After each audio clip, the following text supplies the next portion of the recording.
Vous connaissez l'histoire du bon larron? Le bon larron, c'est un des deux bandits qui étaient crucifiés aux côtés de Jésus-Christ. Quand vous lisez l'évangile de Matthieu, il y a un détail intéressant, c'est que au commencement, quand Jésus il arrive sur le mont Golgotha et qu'il se fait crucifier, vous avez les deux bandits qui se moquent.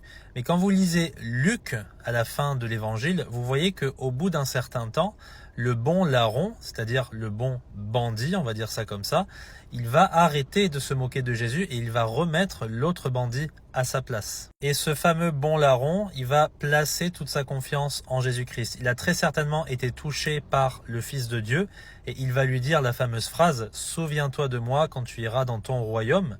Et c'est là que Jésus lui rétorque « Je te le dis en vérité, aujourd'hui tu seras avec moi au paradis ». Et ça, c'est une image parfaite du salut. Je vais vous expliquer pourquoi. Nous aussi, avant de connaître Jésus, nous étions comme ces bandits. Nous étions condamnés, en quelque sorte crucifiés.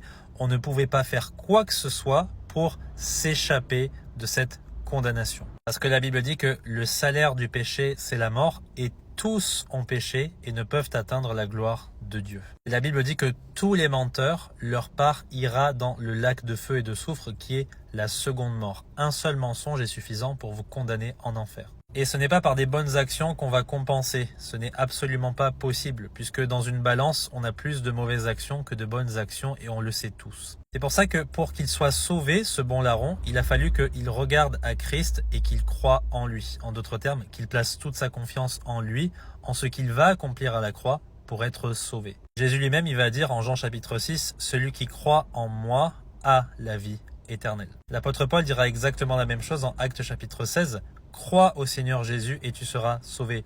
Il dit pas « Crois et fais-toi baptiser et tu seras sauvé ». Il dit pas « Crois et fais de bonnes œuvres et tu seras sauvé ». Non, « Crois et tu seras sauvé ». La seule chose que le larron pouvait faire pour être sauvé, c'est la seule chose que nous devons faire aussi pour être sauvés, c'est-à-dire croire au Seigneur Jésus-Christ. C'est tout ce qu'il y a à faire, rien de plus, rien de moins. De quel côté est-ce que vous vous situez? Avez-vous cru en Jésus-Christ? Êtes-vous sûr dès aujourd'hui d'aller au paradis? C'est ce que je vous souhaite. Que Dieu vous bénisse.